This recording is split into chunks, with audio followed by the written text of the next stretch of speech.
Well,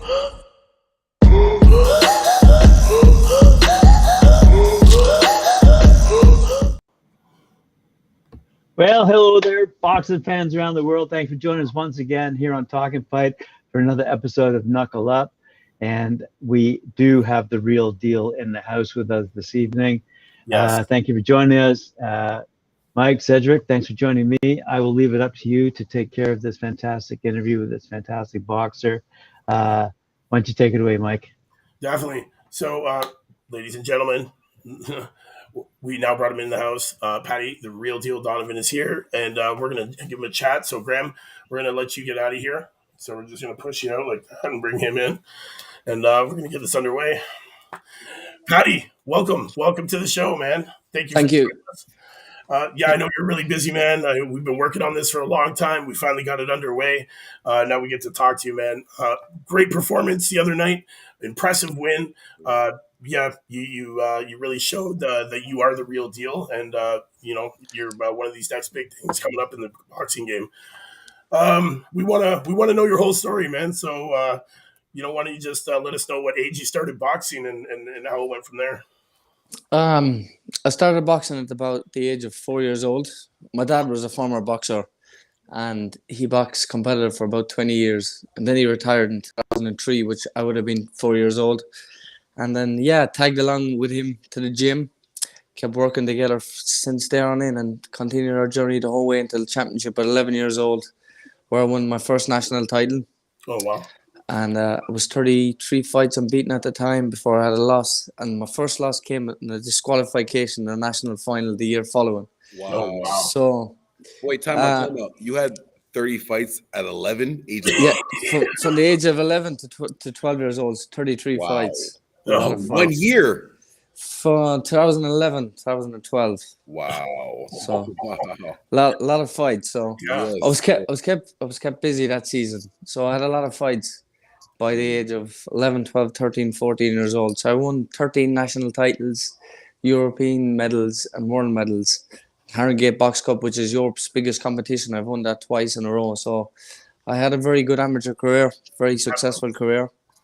Traveled all over the world, the national team, the elite team, boxed against you guys, the US twice, luckily. So had a very, very good amateur career before I turned pro. We're Canadian, though. We're Canadian. Oh, Canadian. Sorry. my bad. It's all good.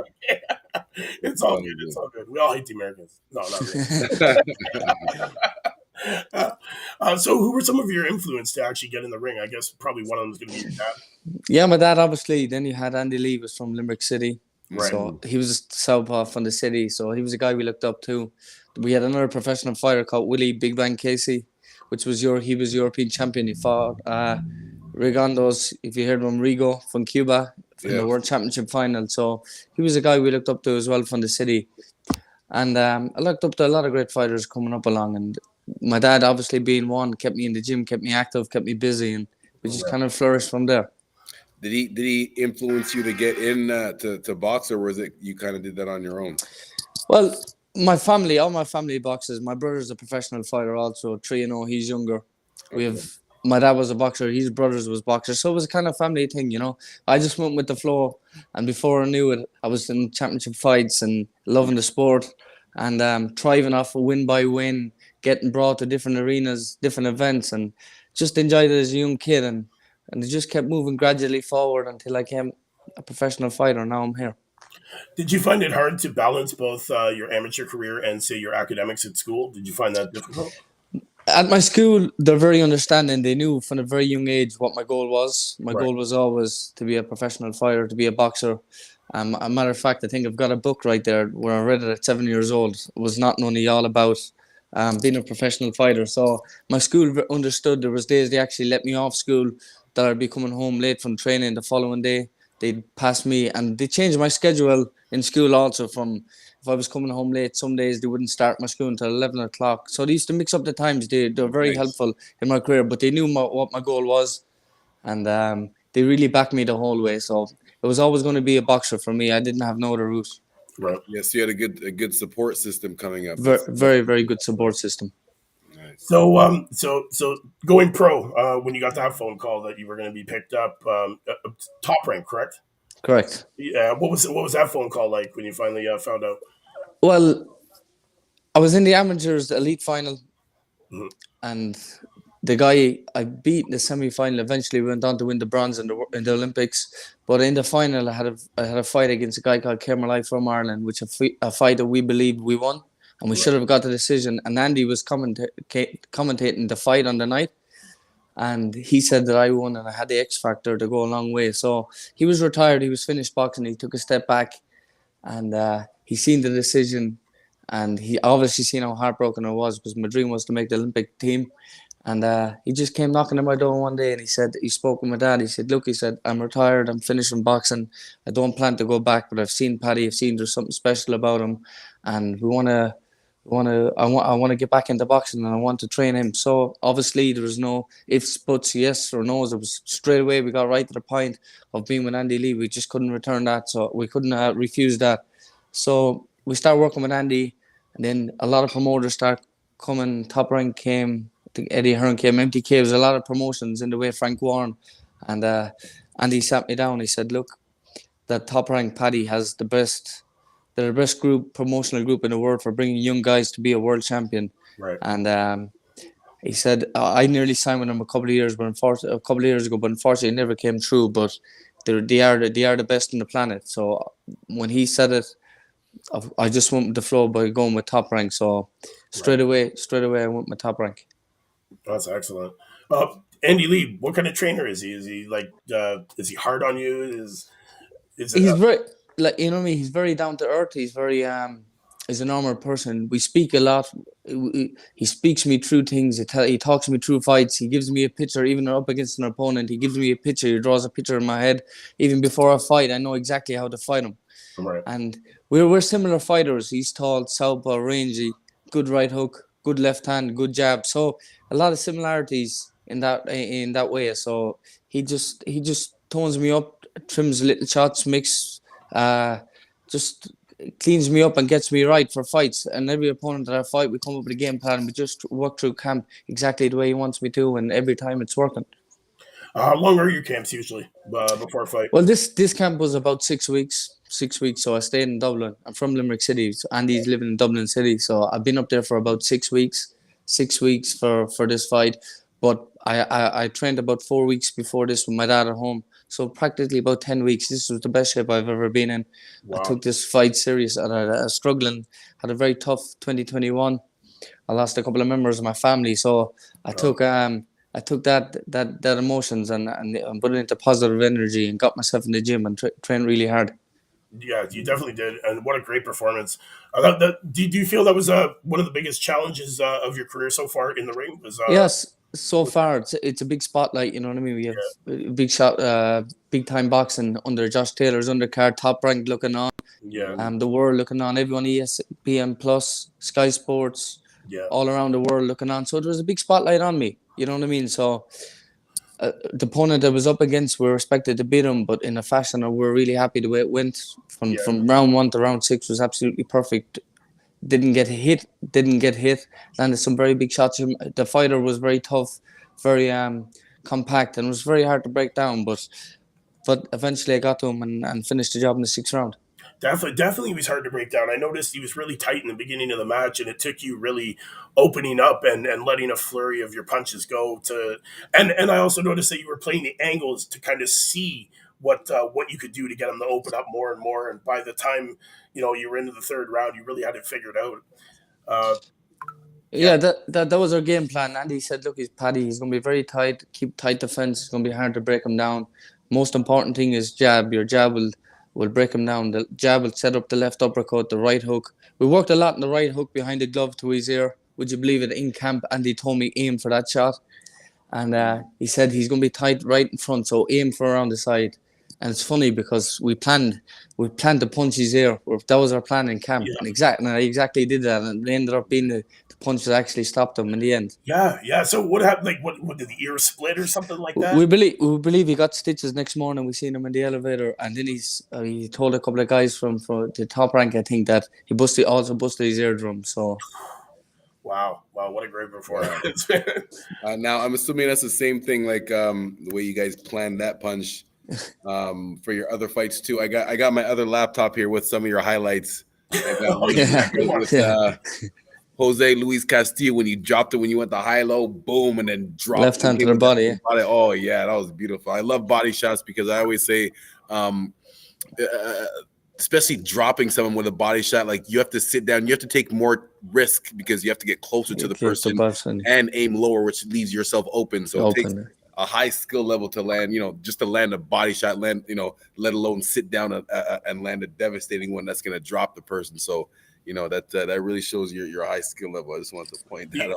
You love those body shots, don't you, Pat? Yeah, in the amateurs, I had 65 stoppages to the body. So it was my favorite shot the whole way through my career. Nice. Absolutely, most of the fights, maybe one of every third fighter would have stopped someone with a body shot. It was very famous. It was my biggest shot in my amateur career, and it was talked a lot about in Ireland. My body punching. So. Oh, I think he froze for a second. Froze. Hopefully it comes back. I got another question about the amateur stuff when he comes back. Hopefully he pops back up. He should. Hopefully. Oh man, yeah. Wow. He split the guy's ear. That was awesome. Yeah, except for the guy that fell. Split my hair. Yeah, that was awesome. I think we're gonna get him back and see what happened. Okay, now we're back. There we go. We're back. Quick question about just going. We were talking about the amateur career. What did you see? What was your biggest difference that you see between the amateurs and the pros? Like, I know you're still early in your pro career, but what did you see as the biggest difference so far making that transition? Oh, did he freeze again? Oh, boo. Yeah, we'll get it back. Might need to put the phone on Do Not Disturb. Oh, someone's calling him. Oh, probably. He's popular, man. He'll be back up in a second. Yeah. Do we know if his next fight is scheduled yet? I'm gonna check right now. I don't think it is though. Oh, actually, no. He just fought last weekend. Wow. Yeah. Hey. But yeah, man, good southpaw, great southpaw. Signed the top rank so that hopefully they get him get his face out there. And Andy Lee, man, like Andy Lee is his trainer. What a legend in the game already, right? Mm-hmm. I want to ask. I wonder if Andy Lee still has ties to the Kronk gym. Maybe. Because the way that he was describing Andy Lee's coaching style is very similar to the way that people describe Emmanuel Stewart's coaching style, as far as like, just fine, not anything drastic, but like just fine tuning certain things, like making sure you turn your foot a certain way, making sure you turn your hip a certain way, make sure your shoulder is covering you, just like inch differences in changing your stance and stuff. There we go. We got him back. Is back. Yeah, I'm not sure what happened there, guys. Sorry. Oh, it's okay. It's okay. We're good. Cedric, you want to ask him a question? Yeah. Just what did you see was the biggest difference from amateur to pro? I know you're still early in your career right now, but what did you see as the biggest transition that you had to adjust to? The biggest transition was longer training camps for me. The opponents would be tougher. I know that they slow down. I believe they slow down a little bit in the professional game because the rounds is longer. And in the amateurs, it's fast action fights. But to be fair, I've always had kind of a pro style fight. I was always kind of flat footed, could use my feet when I want to, but I was always a kind of a puncher, but not get hit. Right. So that's was one of the reasons why Andy wanted me to turn pro, because my style, I didn't really have to adjust much of my style. It was just a natural thing. So for me, the training camps is different. The sparring is different. The things you do outside of the ring obviously changes. You know what I mean? It's a different ballgame completely when it comes to training and the attitude towards the sport. But inside the ring, I just be myself. Try being myself all the time. Try listen to my coaches and train hard at home. Train hard in the gym. And just try to keep learning. And anyone that I fight or spar, I just continues to do my best. And so far, it's been very successful for me. Do you still get nervous before any of your fights? Yeah, you get nervous. But when I get closer to the arena, and I believe there's a fan base there waiting for me. Mhm. For some reason, I always get this glow that everyone is there to see me perform, and I rise to the occasion all the time. The nerves goes away, and I just can't wait to get my opportunity to shine under the big bright lights. Right. And there are millions of people watching around the world, so I thrives off the adrenaline. The adrenaline, I just thrives off, and absolutely love it. What do you think separates you from every other person in your division that's going to make you the champion that you're going to be? I believe my past has been tough. I believe my training, my dedication, my want. I believe that I believe in Ireland for now. There's not many fighters in the history that can bring what I'm going to bring. Right. Nice. I don't bring the desire, the hunger. I don't believe they bring the youth, the enthusiasm, the team I have behind me, the coaches I have behind me. So I believe I'm different in a lot of ways. I think my boxing skill is very unique. And as I get older and as I get better, people's going to see that. People forget I've just turned 23 years old. Yeah. And I've a lot of time to continue learning and become a great fighter. And I just can't wait to see myself this time, 5 years at the age of 28, and see how good I am, see how far I've come. So right. I believe the journey is going to be tough. It's going to be hard. I believe there's going to be a lot of great fighters, and which they are in my way. But I believe in myself, and I believe in my fighting. I believe in my coaches. And I believe in my team, and I think I'm going to go right to the top to be a world boxing champion. Definitely. I believe so too, man. You definitely got the skills, the mindset. It's only a matter of time. What are some of the short-term goals that you have planned? Say like 6 months to a year. What's the goals? Our plan is to be a world youth champion this season. That's our goal, is to be a world. We'll try to get our hands on maybe the WBC world youth title. That's our goal. I've been training really hard, so my camp is going to continue. The training continues, so we need one more 8-rounder before we can get our hands on a shot for that title. But eventually, when we get that fight out of the way, we're looking towards a world youth title. Any news on when the next fight's going to come up?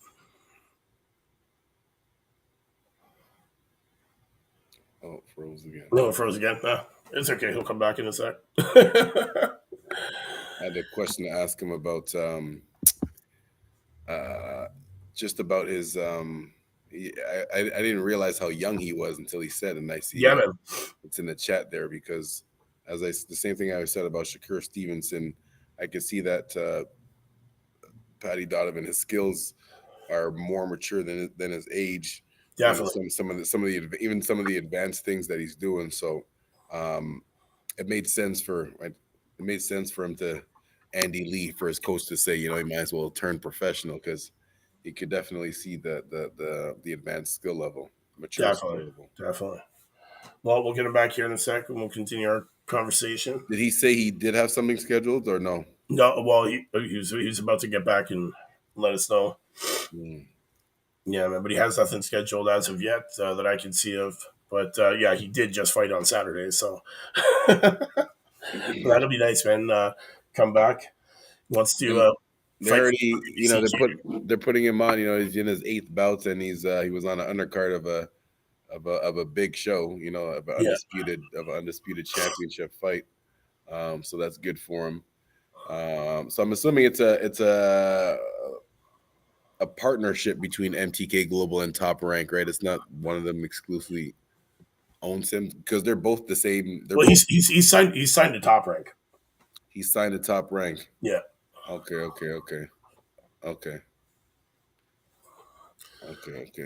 Yeah, definitely. Well, what a great performance, eh? Yeah, man. That shot that he hit, and but specifically, like I said, I like the body shots. Those body shots are vicious, man, and he landed quite a few in that match, man. he landed quite a few. I think it was 42 or something like that. 42 body shots. Mm-hmm. So 6. So yeah, well, what a great. I'm assuming he's gonna have some type of one of these next fights. He'll have a devastating body shot. Oh yeah, it's coming. It's coming. Fight of the week. Knockout of the week. Excellent. Welcome back, Paddy. Guys, I'm so sorry. It must be the weather outside. It must be. Sorry. It's okay.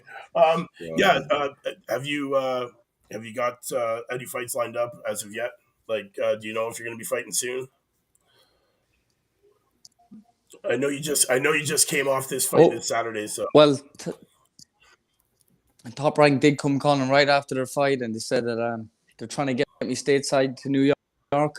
So hopefully that's the next fight. That's our plan. Oh, that'd be awesome. That'd be awesome. Yeah, hey, if you ever have any plans to come to Canada, I have a gym right here. You can train at too. So you're more than welcome. Good, thank you. I'm right by the Michigan border, so we get a lot of gyms. Kronk Gym and actually, Andy Lee's train at Kronk Gym, correct? Correct. Yes, it's not far. Yes, that is. I'm in Canada, but that's literally like the bridge. I could go outside and show you the bridge from my house. It'd take us 15 minutes just to get to Kronk Gym. So I got you. Cool, I got you. Cool. Someday we'll come and visit you. Definitely. Yes. Oh, we'd love it. We'd love it. That'd be great. Well, I'm trying to get over there. I'm trying to get over to where you are this year at some point. Yeah, you come and I can show. Whenever you want to come, I can show you a bit of Ireland. It's not that big, so it won't take a lot of time. Excellent. That'd be great. That'd be great. Hopefully, you be a leprechaun. Yeah. All right. And get a pot of gold at the end of the rainbow.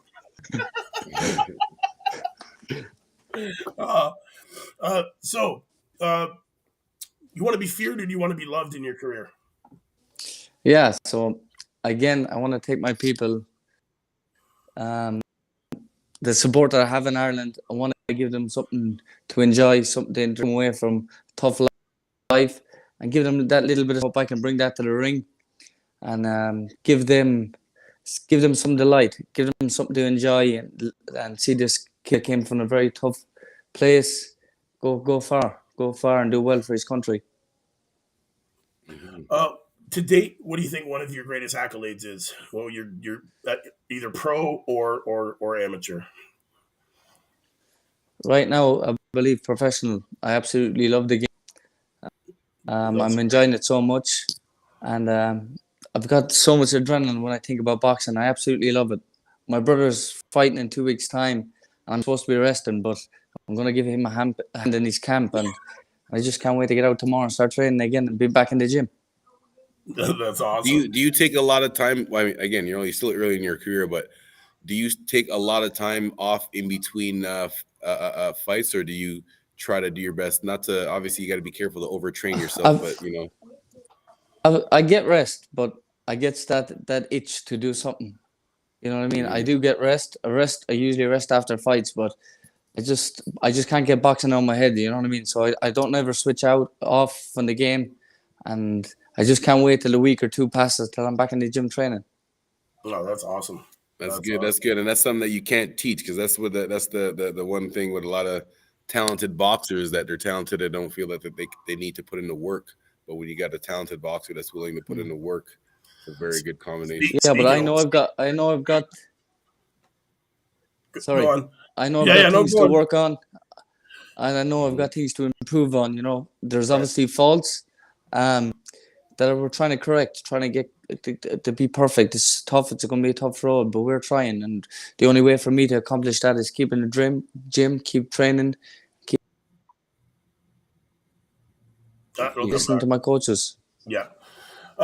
For anybody out there that doesn't know you yet, what do you think would be the best fight for them to watch in your past that best describes you as a fighter? How do I describe myself as a fighter? Is this the question? No. What like if somebody was going to watch one of your old fights, which one would best show your skills and describe who you are as a boxer? World Championship final, World Championship semi-final against the USA. My first elite amateur fight against the USA, ranked number 8 in the world. In my first amateur fight, and I went to America and I beat him in Boston. So that would have been a good fight. It was my first amateur as elite, first fight as elite, and I beat the number 8 fighter in the world and the USA number 1 fighter, 69 kilos. So probably that fight. What year was? When was this? This was just recently, a couple of years ago, right? In the States, Chicago, was it? This was 2019, I believe. Not long before I turned pro. Yeah, Chicago. So Chicago. Yeah. So With the pandemic and not long before I turned pro. How did the pandemic affect your training? Was it did it affect your training at all, or were you able to? It's tough. It was tough. It was tough, yes, but I kept active. I was close enough to my gym, and I was very fortunate to get a couple of fights through the pandemic. So we're very happy the way things went, which in a very, very difficult period of time, but we're very happy the way things went. Excellent. Nice. Yeah. Any part of your training camps that you dread doing, but you have to? Yeah, dieting. Absolutely hate it. Little things like this that really gets me, but in the boxing wise, I love that. Right. Skipping, I'm not a big fan of skipping. But the rest, I like running. I just go into my own zone and go through all the little problems I got in my head and figure them out when I'm running. So I like that. I enjoy that. And then for me, the sparring, I enjoy sparring so much, where I can get to display some boxing skill and learn, try to not get hit. Exactly. The less you get hit, the longer you'll last in the sport, right? Yes. That's the plan. But did you hear that Bob Abrams said that you're the best-looking boxer since Muhammad Ali? I'm not sure about that now, but it's a good compliment. It's good. Yeah, I read that. I thought that was a good one. I didn't know if you knew that, but that's. I don't think I'm that pretty, but it was nice to hear. helping you with your model career after boxing. Yeah. Get me into some movie acting. Get me into some movie acting or something. Yes, yeah, maybe. Yeah, man, definitely. When it's all said and done, you're ready to hang it up and retire and do other things in the sport. What do you want to be remembered for?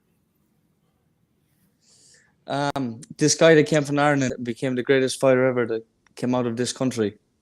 A guy that got a lot from people and give a lot back to the people that give it to him. To help young kids come through and get the opportunity that I got. I just want to be remembered for loving the game, and hopefully the game can give back something that I'm giving to it, and hopefully I can then train some younger guys and give them the opportunity that I got. Excellent. Any advice for the younger guys out there that are about to jump into to boxing and start embarking on the same trail as you? Any advice for them? Yes, get in the gym, keep training, keep listening to your coaches. Don't ever give up. The road will get very tough. There will be a lot of ups and downs, but continue working, continue learning. It's a long progress to the top. It takes a lot of discipline, but if you got a good family, good friends that can help you, it'll make the job a lot easier. Stay active, keep in the gym, keep in school. School is very important, and just keep believing in what you want to achieve, and hopefully you can come true. Excellent. I love that answer, man. Now, Cedric, any last questions, man? We're not going to keep them too much longer.